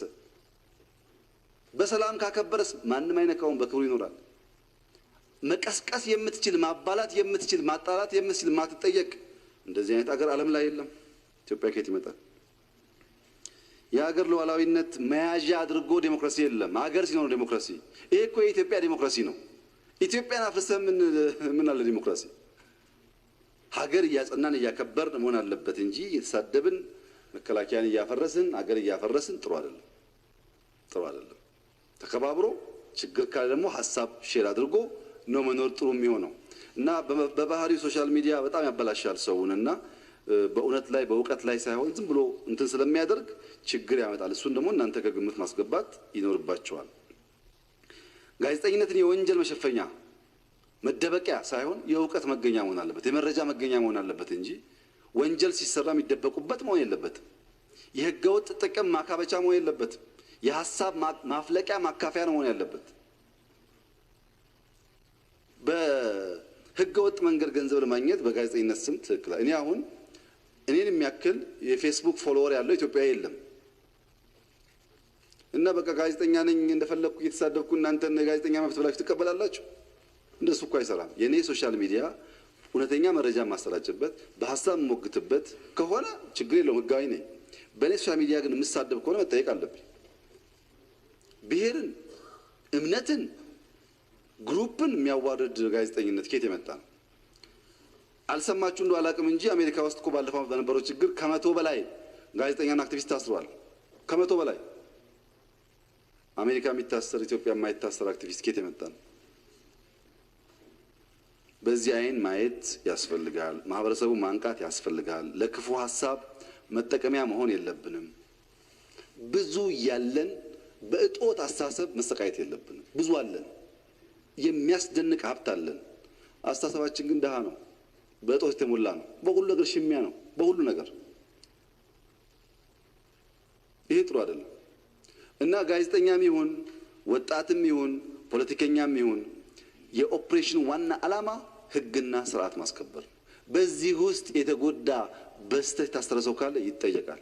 ይሄ ማፈን ምናምን የሚወራ ተረት ነው እሱ። የፌደራል የደህንነት ተቋማት የፌደራል ሎ ኢንፎርስመንት ኤጀንሲስ አንድ ሰው ላይ አለንጋ ያሳርፉም። ምክር ቤት አይደለም ሂድና አጣራ ቼክ አርግ። አናረግም እንደሱ። ማናረገው ትክክል ሳይሆን ነው። እንደዛ ማድረግ የሚፈልጉ ግለሰቦች ካሉስ ይጠየቃሉ፣ ይባረራሉ፣ ይታሰራሉ። እንግዲህ ሌባ ሲባል ባይዘው በውጭ ያለው ብቻ አይደለም እኮ ፖሊስ ሌባ አለ፣ አቃቢ ህግ ሌባ አለ፣ ባለስልጣን ሌባ አለ። ይሄ የሚሰራው ወንጀል ካለ እንደማንኛውም ወንጀለኛ ይጠየቃል። አላማችን ግን እሱ አይደለም እና ማህበራዊ ሚዲያን ጋዜጠኝነትን በህጉ በስርዓቱ ማየት ያስፈልጋል። ብዙዎች አሉ በቃ እነሱ ጀብደኛ ጀግና ለመሆን እና መታሰር ደግሞ የጀግንነት እንትን አድርገው ስለሚወስዱ እንደፈለጉ መከላከያ እያሉ የሚውሉ። ከአሁን በኋላ መከላከያን በማይገባ ድንበር ከነካ ትቀፈደዳለህ። አይቻልም እንደሱ። ቢኮዝ መከላከያ ከፈረሰ የለንም። ሀገር ጠብቆ ያለው መከላከያ ነው። መንካት የለብንም። የተይተይ መጠንቀቅ አለብን። ትችት ካለንስ በህግ አግባብ ከሰረቀ አትስረቅ፣ ህዝቡ ከጎዳ አትጉዳ፣ ችግር የለም እሱ። መከላከያን አማራ፣ ኦሮሞ፣ እስላም፣ ክርስቲያን ማለት ግን ወንጀል ነው። አይፈቀድም እሱ። እንደዚህ ዝም ብሎ እያሉ ዲሞክራሲ ነው ሪፎርም ነው ምናምን ነው የሚባል ተረት ነው። ጥንቃቄ ማድረግ ያስፈልጋል። እኛም እንደ መንግስት እንደምንጠየቅ አስበን መስራት አለብን። እያንዳንዱ ዜጋ መብት ብቻ ሳይሆን ግዴታው ማወቅ አለበት። ይሄን አስተካክለን ካልሄን አገር ልንሆን አንችልም። ሊያፈርሰን የሚፈልግ ብዙ ነው፣ ገንዘብ ይከፍል ብዙ ነው። እኛ በቀላሉ የምንበተን ከሆነ ጥሩ አይመጣም እና የሚሰራው ስራ ሁሉ ለሀገር ደህንነት መሆኑን ታሳቢ ማድረግ። ብዙ የመረጃ ችግር እንዳለ አውቃለሁ። ብዙ የሚዛቡ ነገሮች እንዳሉ አውቃለሁ። አንዳንዴም ጠቅላይ ሚኒስትሩ ለመጥቶ መረጃ ይናገር እንደሚባል አውቃለሁ። እነዚህ መረጃ ፈጣሪዎች እኮ ዋና ዓላማቸው ጠቅላይ ሚኒስትሩ በየቀኑ የእነሱን አጀንዳ እየመለሰ ስራ እንዳይሰራ ነው። እኔ ጊዜ የለኝም። በጣም ብዙ መስራቸው ጉዳዮች አሉ። በተፈበረከ ውሸት በሙሉ እየወጣው እንትን ምል ከሆነ ልሰራ አልችልም። አስፈላጊ ኒውስ አስፈላጊ ስራ ሲሆን በሚዲያ ብቻ ሳይሆን በራሴ እሰጣለሁ መረጃ። ተገቢ ነገር ሲሆን ጠየቃለሁ፣ ችግር የለውም። ግን ስራ ነው የሚያዋጣን። ፕሮጀክቶች ማየት፣ እርሻውን ማየት፣ ኢንዱስትሪውን ማየት፣ መደገፍ ያስፈልጋል። ጊዜያችን እዛ እናባክናለን። በስብሰባና በእንደዚህ አይነት ጉዳይ የሚባክን ጊዜ ለሀገር ልማትና ብልጽግና አያግዘንም። እናንተም እንድትደግፉን እንፈልጋለን። የብልጽግና ባላችሁ ተፎካካሪ ፓርቲዎች እዚህ ያላችሁ እንድትደግፉን እንፈልጋለን። ፖሊስ ሄዳችሁ በቅርበት አነጋግራችሁ ጋፕ ካለ አርማችሁ በመንግስትና በአንዳንድ ሰዎች መካከል ችግር ሲፈጠር ቅድም አቶ ክርስቲያን እንዳልኩት እያስታረቃችሁ እያግባባችሁ ማገዝ አለባችሁ። ለምን ሀገር ካለ ነው በጋራ የምንኖረው። ይሄ ከእናንተም የሚጠበቅ መሆኑን ማውሳት እንፈልጋለን። ተረኝነት በሚመለከት ተረኝነት የሚባለው ሀሳብ አለ ወይ እህቴ ላለችው እና ተረኝነት በሚመለከት ይሄ ፖለቲካ ቆየት ብሏል። 2-3 ወር ኢትዮጵያ የሁላችን ቤት ለሁላችን የምትበቃ ገና ማናቃት ያልደረስንባት ያልነካናት ኦሮሚያም ከኦሮሞ በላይ በጣም ብዙ ማቀፍ የሚችል ቤኒሻንጉልም ከቤኒሻንጉል በላይ ማቀፍ የሚችል እንደሆነ አልገባንም። እጦት ነው የተቦላ ነው። እያደገን ስንሄድ በጣም ብዙ እንግሊዝ፣ ብዙ አሜሪካዊ፣ ብዙ ቻይና መምጣት አለበት። እንኳን እኛ በቂ ሀገር ነው ያለን፣ ሰፊ ሀገር። የሚገርማችሁ የውሃ ሀብት አለን። ሌሎች ብሉ ጎልድ አላችሁ ይላሉ። እኛ ብሉ ጎልድ መሆን አናቅም። የሰው ሀብት አለን። ዛሬ ጣሊያን ብትሄዱ አቨሬጅ እድሜው በጣም ሲኒየር ነው። ኢትዮጵያ የወጣቶች የጉልበታሞች መማር መሮጥ የሚችሉ ሰዎች ስብስብ ናት። የታሪክ ሀብት አለን፣ የሚያኮራ ታሪክ አለን። የባህል ሀብት አለን፣ ተነግሮ ታይቶ የማይጠገብ። የተፈጥሮ ሀብት አለን። ሞር ኢምፖርታንትሊ የጊዜ ሀብት አለን። ጊዜ የተረፈን ሰዎች ነን፣ ጊዜ ማንጠቀም ሰዎች ነን። የእድሜ አድቫንቴጁን እንደተጠበቀ ሆኖ ማለት ነው። ይሄንን ሰብስቦ መልማት ሲቻል ሀገርን እንደ ዕቁብ የሚያዩ ሰዎች አሉ። የሚቀጥለው እሑድ ዕጣ ለአንተ ይደርሳል፣ በዛኛው ሳምንት ደግሞ ለአንተ ይደርሳል። ሀገር ዕቁብ አይደለም በተራ የምትመራው። ሀገር ተባብረህ እንኳን ለማነጽ በጣም ብዙ ጥረት ይጠይቃል።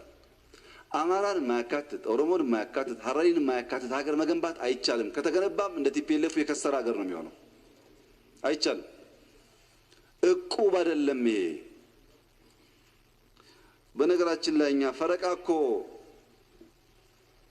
ለመብራትም ይቅር ብለናል፣ እንኳን ለሀገር።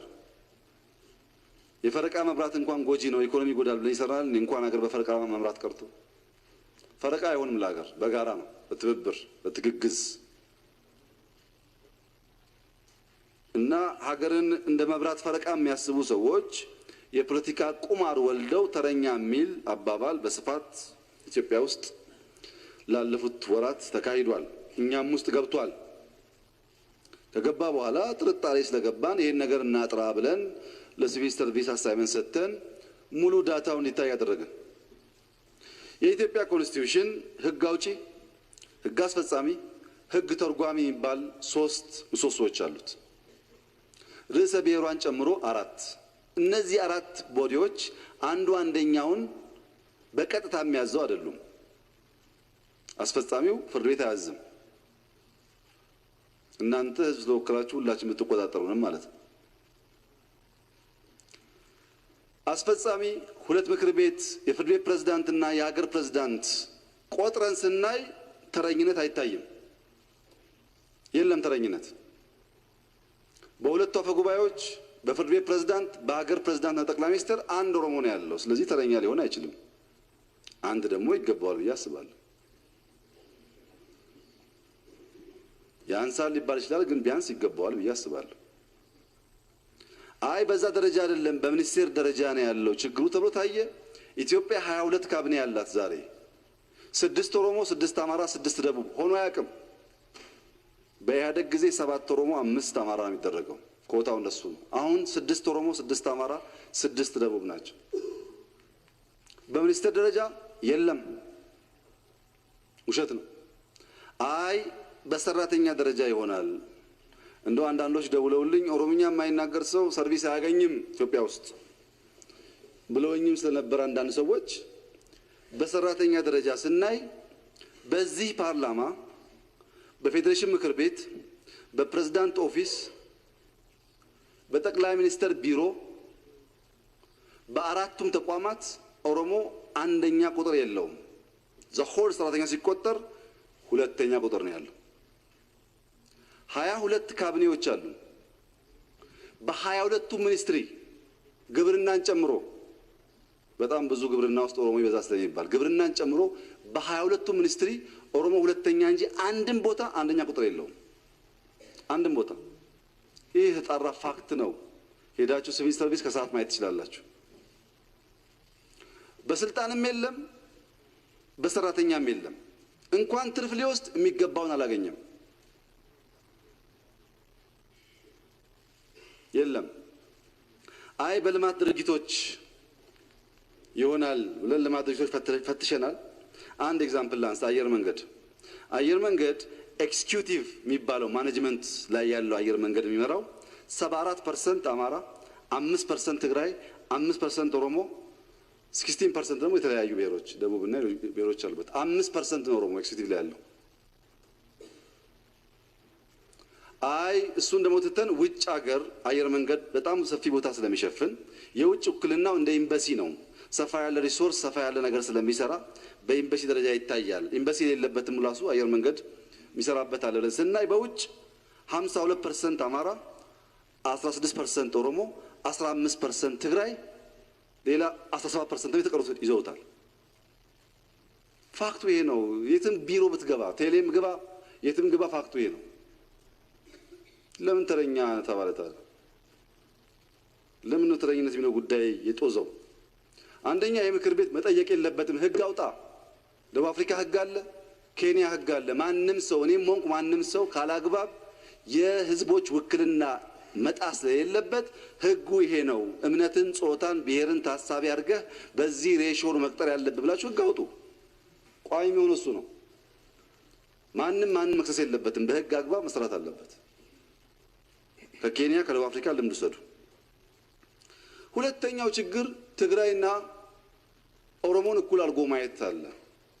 እኛ ድሮ ትግራይ ላይ ቁጥር በዛ ያልነው 6% መሆን ሲገባችሁ 7፣ 8፣ 10 ሆናችሁ ብለን ነው እና አሁን ኦሮሞንም 6% አድርጎ የሚያስብ አለ። እንደዛ አይደለም። ኦሮሞ 35 ፕላስ ኦር ማይነስ % ነው። በኢኮኖሚ ኮንትሪቢዩሽኑ፣ በሴኩሪቲ፣ በማንኛውም ኮንትሪቢዩሽኑ እሱ ነው። ያንን ድርሻውን አብይ ጠቅላይ ሚኒስትር ስለሆነ ሊነፍገው አይችልም። ይቀራል የአብይ ጠቅላይ ሚኒስትርነት እንጂ መብቱን መንፈግ አይችልም። አብይ መብቱ ነው። ኢኳሊ አማራም፣ ወላይታም፣ ጉራጌም እንደዚሁ ማለት ነው። ለምን እቁብ ስላልሆነ።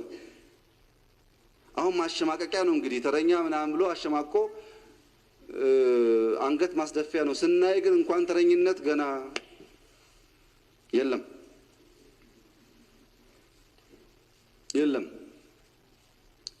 የኦሮሞ አርሶ አደር ለዚህ ኤክስፖርት ኮንትሪቢዩት የሚያደርገውን ሩብ አያገኝም በሃርድ ከረንሲ። ትክክል አይደለም። ይሄ አናድግም በዚህ መንገድ። ሌላ የተነሳው አዲስ አበባ ላይ መዝሙር ተዘመረ ኦሮምኛ እና ተረኝነት ነው የሚልም ተረት ነበር። አዲስ አበባ ላይ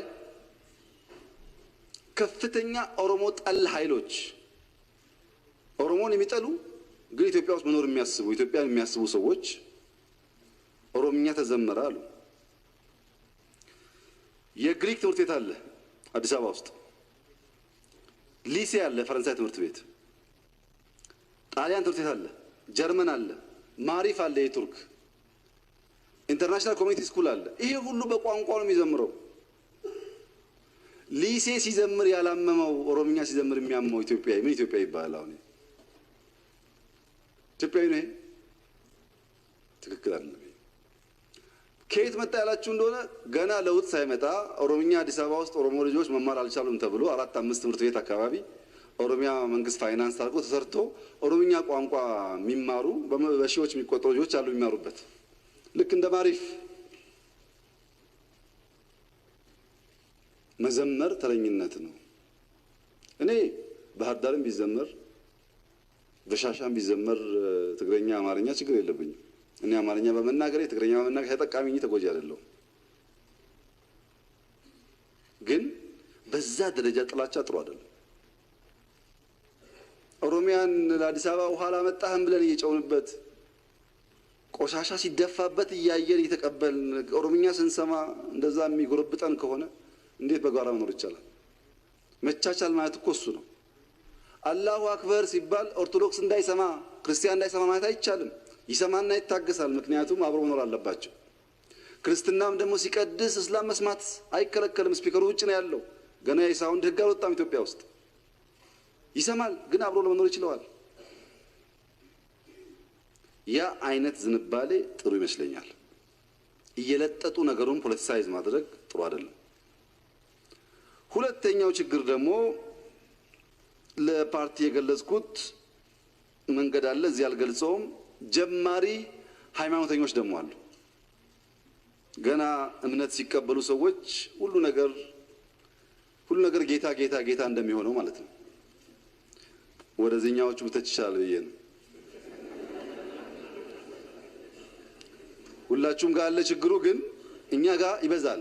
ልክ የተቀላቀል ሰሞን ሃሌሉያና ጌታ በጣም ነው ይበዛው እና ኦሮሞም ላለፉት ዓመታት ሰከንደሪ ሲቲዝን ነኝ እኔ ኢትዮጵያ ሀገሬ አይደለም ብሎ ስለሚያስብ አሁን ሲፈታ አከም በስቷል። ግን አከም የበዛው ኦሮሞ ጋር ብቻ አይደለም። ኦሮሞ ነኝ ብሎ የማያውቀው ሰው ሁሉ በአክስቴ፣ በአጎቴ፣ በአያቴ፣ በወንድሜ፣ በምናምኔ እያለ አከም ይላል። አከም ካለ በኋላ የሚቀጥል ነገር የለም። አከም ላይ የሚያልቀው እንደዚህ አይነት በኒው ኖርማል ደግሞ የተወሰነ መታገስ ያስፈልጋል። ያው ሲተነፍስ ያው የቆየ ጴንጤ ሃሌሉያ እንደሚቀንሰው ሁሉ ይቀንሳል። ትንሽ መታገስ ያስፈልጋል። የኦሮሞ ፖለቲከኞች፣ የኦሮሞ ተቆርቋሪዎች፣ የኦሮሞ ተወካዮች እዚህ ያላችሁት ደግሞ ዝም ብዬ የምመክራችሁ ምክር ኦሮሞ ምንም እንኳን ጫና ቢደረግበት ቋንቋውንና ባህሉን ማቆየት የቻለ ህዝብ ነው። ከእናንተ አይፈልግም። እሱን ማንም ቋንቋው አልነጠቀውም፣ አቆይቶታል። በራሱ ባህል የገዳ ስርዓትን ማንም አላፈረሰውም፣ ቆይቷል እኮ አለ። ኦሮሞ ያልቻለው ዘመናዊ እርሻ አርሶ ሀብታም መሆን፣ ማዕድን ማውጣት፣ ፓምፕ፣ ትራክተር ነው። ተወካይ ከሆንክ እሱን ስራለት። የሚችለውና የሚያውቀውን ነገር ደግመህ የኦሮሞ ተቆርቋሪ ብትል ዋጋ የለውም። እዚህ ያላችሁ ሰዎች ኦሮምኛ የተማራችሁት የእናንተ አባቶች ኦሮምኛ የሚናገሩት ለኦሮሞ የሚመች ስራ ስለነበር አይደለም፣ ባህላቸውን ስላቆዩት ነው። እሱ ይጻፍ ይዳብር ችግር የለብኝም። ዋናው የኛ ስራ ግን በኦሮሚያና በኦሮሞ ህዝቦች መካከል የነበሩት ችግር በእርሻ፣ በልማት፣ በደህንነት ያለውን መፍታት ሲሆን እዚህ አዘምር ያለው እያለ መፎከር ትክክል አይደለም። እዚህ በማዘመር የኦሮሞ አርሶ አደር የሚያገኘው ነገር የለም። ኦሮምኛ መማር ችግር የለበትም። ኤቭሪዌር አማርኛ እንማር፣ ትግረኛ እንማር፣ ጉዳት የለውም። ግን ሌላውን ለማብሸቅ የሚደረግ አይነት ተራይ ነው ብሎ አይነት ማሰብ ትክክል አይደለም። ተራ የሚባል የለም። ይሄ ዕቁብ አይደለም። በጋራ እናስተዳድራለን ነገር። ለዛ ነው ብልጽግና የተፈጠረው። አማራን ሲያይ ደሙ የሚፈላ ኦሮሞ፣ ኦሮሞን ሲያይ ደሙ የሚፈላ አማራ ኢትዮጵያን አይወድም። ቢኮዝ እነዚህ ማጥፋት አይቻልም። ከፍተኛ ቁጥር ያላቸው በእጅጉ የተሰባጠሩ ስለሆኑ ያለን ምርጫ ተከባብረን ተዋደን አብሮ መኖር ብቻ ነው። ሌላ ምርጫ የለም። እስላምና ክርስቲያንም፣ ወላይታና ሲዳማም፣ ጉራጌና ስልጤም በስምምነት መኖር ብቻ ነው መፍትሄው። ሶማሌና አፋርም እንዲሁ። ሌላ መፍትሄ የለም። ተጨራርሰን አንዱን ማሸነፍ አይችልም። እና እባካችሁን የዕቁብ ሐሳብ እንተው። ኢትዮጵያ ትልቅ ሀገር ናት። ለሁላችን ትበቃለች። በትብብር እንስራ። አንዳንዴ ደግሞ መስመር ስተን እናጠፋ ከሆነ ህግ አበጁ፣ በህግ ይስተካከላል፣ ችግር የለውም። እስካሁን ግን ከተረት ተረት ያለፈ በፋክት ደረጃ ያን የሚያሳይ ነገር የለም። ተረት ተረት ደግሞ ቆይቶ ያባላል። የነጮቹን ታሪክ ብታጠኑ ልንወረስ ነው፣ አረብ በዛ ጥቁር በዛ የሚለው ሳይኮሎጂ ስንትና ስንት ተማሪ ስንትና ስንት ንጹሃን ዜጎች እንዳስገደል ነግራችሁ አልችልም። እየቆየ ጥላቻ ይፈጥራል። ጥሩ አይደለም። ከጥላቻ መማማር፣ እኔ አማርኛ ነጥርቼ መማር፣ አማርኛ ምሽት ማጥርቶ ኦሮምኛ መማር፣ ትግረኛ መማር፣ ወላይትኛ መማር ጉዳት የለውም። ለልጆቻችን ጥላቻን አናውርስ። በጥላቻ ምክንያት ቲፒኤልኤፍ ህዝቡን አጎሳቁሏል። አሁን ጥላቻ አይቅርብን፣ ጥቅም የለውም። በፍቅር በትብብር አብረን እንስራ። ስተት ካለስ ከምናወራ እናስተካክለው። ያልተገባ ነገር ካለ ሌቦች አይኖሩ ማለት አይደለም። ካለ ቆም ብለን ገምግመን እናስተካክለው። የፖለቲካ አጀንዳ አናርገው፣ ይታረም። ቢኮዝ 10 የኦሮሞ ሌባ አይተህ ኦሮሞዎችን በሙሉ ከተናገርክ ጸብ ይፈጠራል። 5 አማራ አይተህ ዘሆል አማራ ካልክ አይሆንም። ያን 5 አማራ ነቅሶ ማስተካከል ነው። በዛ አፕሮች ብንሄድ ነው የሚሻለን እና ተረኝነት ጥሩ አይደለም፣ አይጠቅምም፣ አይበጅም። በጋራ ተባብረን ሀገር እናልማ፣ ሀገር እናስቀጥል። ከዛ ውጭ ያለው ሀሳብ ከጥፋት ያለፈ ትርፍ አያመጣልንም። ይህን ካልኩ የኢንክሉሲቭ ናሽናል ዲያሎግን በሚመለከት የተነሳው ሀሳብ ስሙ ኢንክሉሲቭ ናሽናል ዲያሎግ ነው የሚለው። ኢንክሉሲቭ ማለት ሁሉም የሚያካትት፣ ናሽናል ማለት ሀገር አቀፍ፣ ዲያሎግ ማለት ደግሞ ዲቤት ያልሆነ ዲቤትና ዲያሎግ ይለያያል። ምክክርና ክርክር ይለያያል። እኛ ምክክር ነው ያልነው እንጂ ክርክር አላለ። ክርክር ለምርጫ ነው። ምክክር ያልነው ለምንድን ነው? አክቲቭ ሊስነር ሆነን ከሌላ ወገን የሚመጣም ቁም ነገር ካለ አድምጠን ኢትዮጵያን የሚያጸና የሚበጅ ነገር እናርግ ነው። ዘ ሆል ኮንሰፕቱ ይሄ ነው። ክርክር አይደለም። የሚያጣላ ምናምን ጉዳይ የለው። ምክክር ነው። በምክክር ከተግባባን እሰየው፣ ካልተግባባንስ ህዝብ ይወስናል። ምን ችግር አለው? መንግስት እኮ አይወስንም፣ ህዝብ ነው የሚወስነው። ይሄ እድል እኮ ባለፉት 30 ዓመታት ሲለመን ነበር። ማን ከማን ጋር ተጣልቶ ነው የምንታረቀው? አያስፈልግም ባዩ መንግስት ነበር። አሁን መንግስት እንነጋገር ደግሞ ሲል አንነጋገርም ሚል ኃይል ተፈጠረ። ለምን? ሰላም ስትል ጦርነት፣ ጦርነት ስትል ሰላም፣ ህግ ማስከበር ስትው ደካማ መንግስት፣ ህግ ስታስከብር አምባገነን። በቃ እየተገለባበጡ ነው እንደ ቂጣ የሚያስቸግሩ።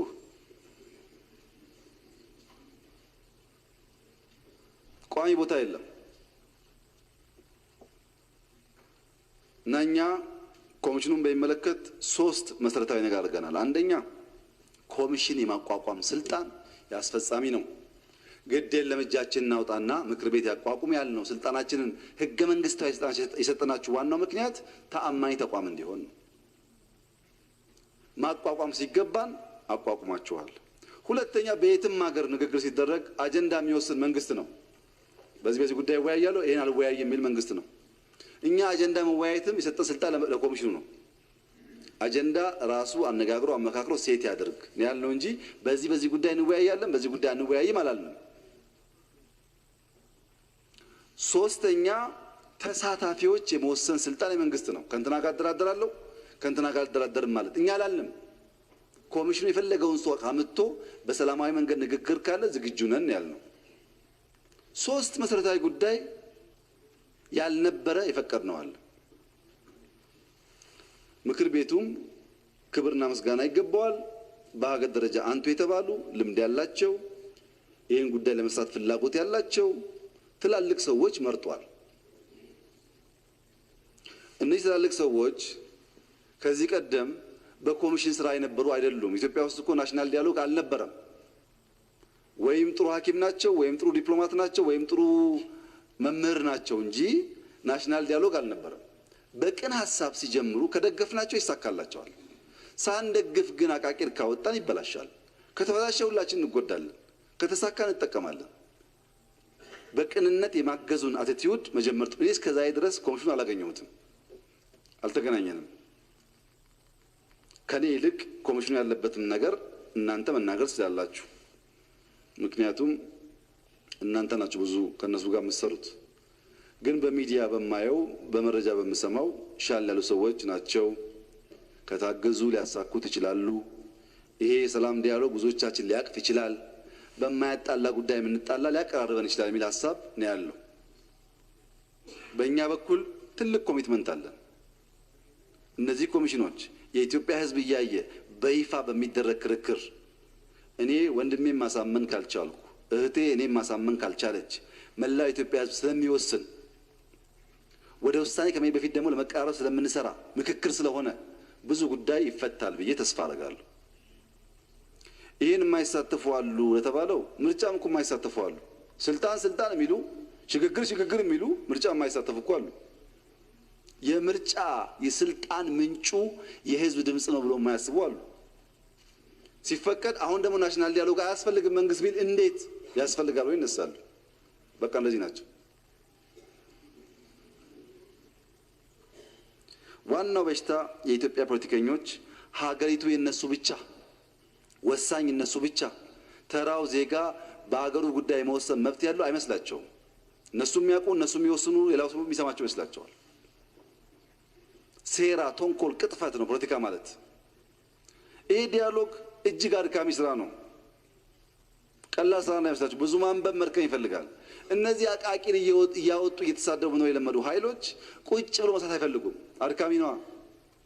በቀላሉ መንገድ ተሳርቦ ማለት ይፈልጋሉ። እንደዛ ከሚሆን ሁሉም በየአቅሙ ያንብብ፣ ያጥና፣ ይመካከር፣ ሐሳቡን ቴብል ላይ ያምጣ፣ እንወያይ።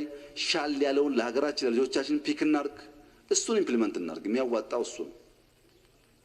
ናሽናል ዲያሎጉ ለሆነ ወገን የሚጠቅም ለሆነ የማይጠቅም ሳይሆን ለመላ ኢትዮጵያ የሚጠቅም በደንብ ከተጠቀምንበት፣ ለመጠቀም ግን ዝግጁ መሆን ያስፈልጋል ከሁላችንም። ይሄን ነው ማለት የምችለው። ከዛ በላይ ያለውን እናንተ ናችሁ የምታውቁት። ያለበትን ደረጃ እኔ አላውቅም። እኔ ያለኝ ግን ፍላጎት ቢሳካለት፣ ምክር ቤት አግዞት፣ መንግስት አግዞ፣ ፓርቲዎች አግዞ ይሄ ምክክር ጫፍ ቢደርስ ለኛ ጥሩ ጠንካራ ሀገር እንፈጥራለን ብዬ አስባለሁ። ሌላውን ሲያመጡት የምናየው ይሆናል። ሌብነትን በሚመለከት ቀደም ነካክቼዋለሁ። በውስጣችን እየሞከር ነው። ዋናው ችግር ግን ሌብነት አንደኛ ዳኞች ናቸው ሌቦች። ሪፎርም የሚያስፈልገው ዋናው ፍርድ ቤት ነው። የሌቦች መናኸሪያ ሆኗል። የማይደረስባቸው መስሏቸው ማለት ይሄ ሪፎርሙ እዚሁ የሚቀር መስሏቸው የሚያላግጡ ዳኞች አሉ፣ ብዙ መረጃ የተገኘባቸው። ሲሪየስ ሪፎርም ያስፈልጋል ፍርድ ቤት ላይ። ይሄ ምክር ቤቱ እየመራ መፈጸም አለበት። ሁለተኛ ሌቦች አቃቢ ሕግ ነው። ሕግ አቅብ ያልነው አቃቢ ሕግ ሌባ ነው። ብር እየወሰደ መከራከር የሚገባው ልክ አይከራከርም። ይሄ የኛ ጉዳይ ስለሆነ እኛ ሪፎርም እንሰራበታል። ሶስተኛው ሌባ ፖሊስ ነው።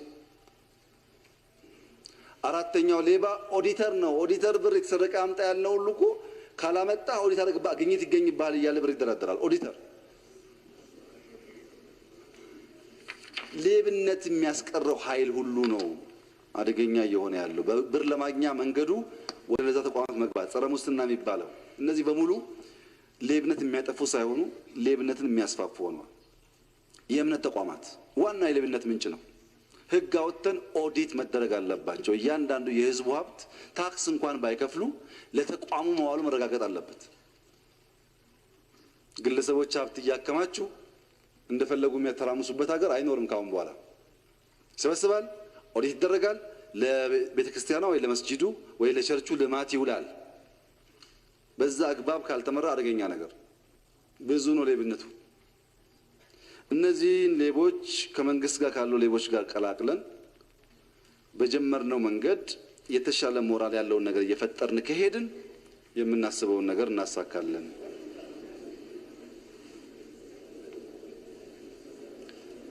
እና ሌብነት ከትምህርት ቤት ጀምሮ ተግዳሮት ሆኗል ለማለት ነው። ለምን ተሳቃችሁ አልገባኝም፣ ግን ሌብነት ችግር ሆኗል። ይሄን ሌብነት በጋራ ፋይት ማድረግ አለብን። ይኸውላችሁ አንድ ኦሮሞ ይነሳል። ስትሾመው እሱ ዶክተር ነው፣ ማስተርስ አለው፣ እንግሊዝ ነበር፣ እንደሱ የሚያውቅ ሰው የለም። ስታወርደው ኦሮሞ ስለሆንኩ ይላል። ሰፈሩ ብትሄድ ግን አንድ ሃይስኩል ሰርቶ አያውቅም። አንድ ወይ እስላም ወይ ክርስቲያን የሚለው የግሩፕ ጨዋታ ይመጣው ሲወድቅ ነው። ሲወጣ አይልም እኔ ብቁ ሰውዬ ነው የሚለው። ሲወጣ ብቁ ነው፣ ሲወርድ ደግሞ በሆነ ግሩፕ ውስጥ ይደበቃል። ይሄ ጥሩ አይደለም። ይሄን በጋራ ማረም ያስፈልጋል። ሌብነት ካለ ልማት አይመጣም። ሚዛን መጠበቅ ያለባቸው 5 ጉዳዮች አሉ ኢትዮጵያ ውስጥ ከፍተኛ የሚዛን ችግር ያለባቸው። አንደኛው ዴሞክራሲያዊ መብትና ሰላምና ጸጥታ። እነዚህ ነገሮች ወርቃማ አማካይ ፈልገን ባላንስ ካላደረግን፣ ዴሞክራሲ ብለን ከጠፋንም ሰላም ብለን ካፈንም አይሆንም። ባላንስ ያስፈልጋል። አንዱ አንደኛውን እንዳይወጥ፣ አንዱ አንደኛውን እንዳይበላ የዴሞክራሲን ጉዳይ ከሰላም ጸጥታ ጋር ባላንስ ማድረግ ያስፈልጋል። ሁለተኛው የብሔር ጉዳይና የሀገር ጉዳይ። ብሔሮች ሀገር የሚወጡ፣ ሀገሮች ብሔር የሚወጡ መሆን የለባቸው። በህገ መንግስታችን ባለው መሰረት እውቅና የሚያገኙ ፍላጎታቸውን ኤክሰርሳይዝ የሚያደርጉ በሀገር አንድነት ላይ ግን ኮምፕሮማይዝ የማያደርጉ መሆን አለባቸው። ይቀላቀላል ብዙ ጊዜ አንዱ በአንዱ አይተካም። ብሔር የሚያስፈልጋል፣ ሀገር የሚያስፈልጋል። ሳይተካኩ ተደጋግፈው መኖር ይችላሉ። መዋዋጥ የለባቸው። ለዚህም አማካይ መፈለግ ይጠይቃል። ሶስተኛው የግለሰቦች መብትና የቡድን መብት ነው። በግል ወንጀል ከሰራ በኋላ እስላም ስለሆንኩ ነው፣ ክርስቲያን ስለሆንኩ ነው፣ ኦሮሞ ስለሆንኩ ነው፣ ጋዜጠኛ ስለሆንኩ ነው የግሩፕ ስም መያዝ አትችልም። በግል ወንጀል ከሰራ በግል ትጠየቃለህ። የግል መብትና የግሩፕ መብትን ባላንስ ማድረግ ያስፈልጋል። አራተኛው የትናንትና ታሪክና የትናንትና ፈተናንም ባላንስ ማድረግ ያስፈልጋል። ጠቃሚ ታሪክ እንዳለን ሁሉ ፈተናዎች አሉ እስካሁን የሚያምሱን። እነዚህንም ባላንስ ያስፈልጋል። ኔጌቲቭ ለድዌል ማድረግ ሳይሆን ባላንስ አድርጎ ወርቃማ አማካይ ፈልጎ አብሮ መኖር ያስፈልጋል። አምስተኛው እና ዋናው ነገር ብሔራዊ ጥቅምና የዓለም አቀፍ ግንኙነትን በደንብ ባላንስ ማድረግ ያስፈልጋል። ሀገሬን ስለምወድ ብለህ ዓለምን በሙሉ ከዘጋህም አይሆንም። ዓለም ደስ ይበለው ብለህ ደግሞ የሀገር ፍላጎት ካልጠበቅክም አይሆንም። ባላንስ ያስፈልጋል። አንዳንዴ የሚሰጥ አንዳንዴ የሚቀበል ነገር ስለሆነ ብሔራዊ ጥቅምን ከዓለም አቀፍ ግንኙነት ጋር እያመቻመችን እያስተካከልን ካልሄድን እንቸገራለን። ሌላ መጋፈጥ ያለብን ደግሞ 5 ጉዳዮች አሉ። እነዚህ ሚዛን መጠበቅ የሚገባን ናቸው። መጋፈጥ ያለብን አንደኛ ስንፍና ዘል ስግብግብነት ነው። ትጋት የሌለበት ቁጭ ብሎ ተደራድሮ ብር መውሰድ፣ በዚያ ምክንያት ደግሞ በሀገር ኢኮኖሚ እና ኢንፍሌሽን በተለይ ችግር የሚያመጣ የኑሮ ውድነት የሚያስከትል ስንፍና ይሞላበት። መጋፈጥ አለብን። ሰነፎችን ስሩ ማለት አለብን። ሰርተን ማስተራት አለብን።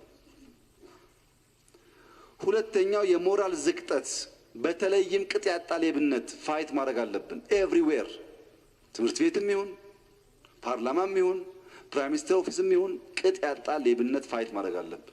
ሌቦች እንደ ማንኛውም ጠላት ጥፋት ናቸው። ጥቅም የለውም። የሌባ ዘመድ የለም። ፋይት ማድረግ አለብን። ሶስተኛ የውጭ ያልተገባ ጫናም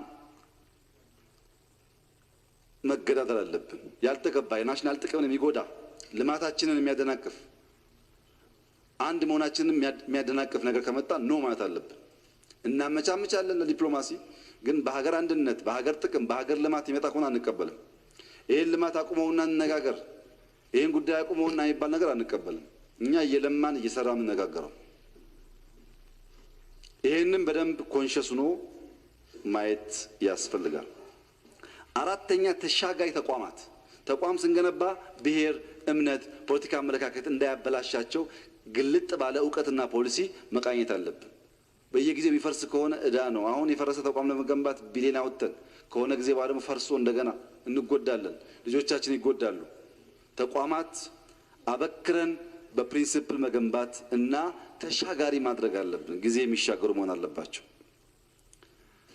አምስተኛው አደገኛው ነገር ልማት ጠል፣ ስራ ጠል አመለካከት ነው። ስራ የማይወዳል።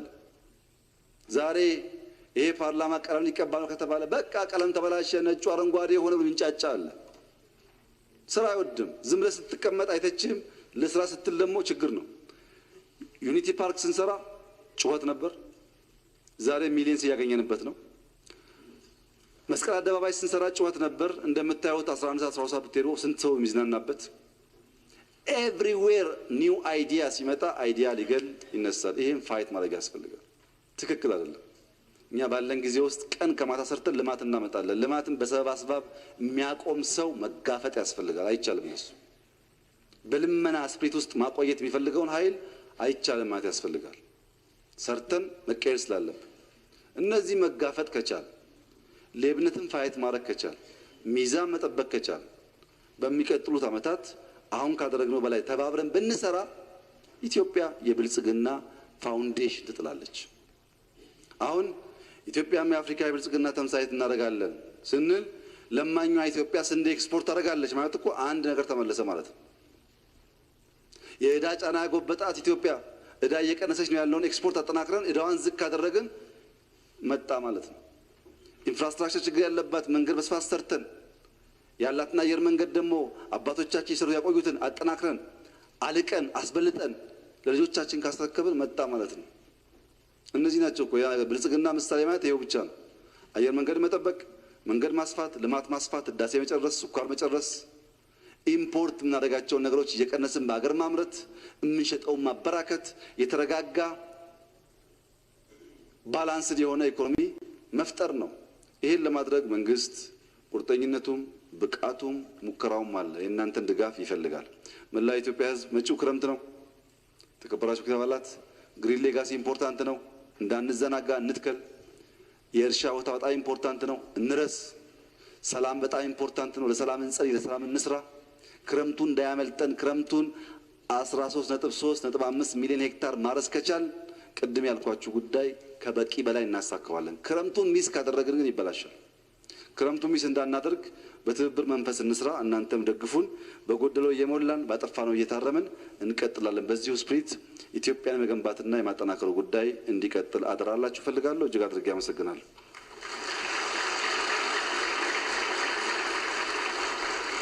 ክቡር ጠቅላይ ሚኒስትር ስለሰጡት ምላሽና ማብራሪያ እናመሰግናለን። 13ኛው መደበኛ ስብሰባችን በዚህ ያበቃል።